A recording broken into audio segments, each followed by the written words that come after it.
In this video, I'm going to show you how to find the default username and password for your LB-Link router.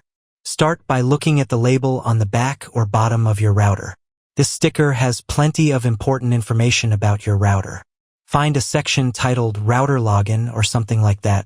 By default, the username and password are both admin. You'll need to enter this login information on the router's login page. If you can't locate the login information on the label, you can try using admin for both the username and password. Sometimes the login information might be incorrect. In this case, you must reset the router to the factory settings.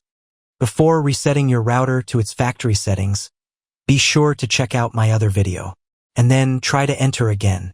It will definitely help you. After you reset the router to its factory settings, you'll have to set it up again. You can find a tutorial on how to do this in the video description. If you found this video helpful, please give it a thumbs up and leave a comment.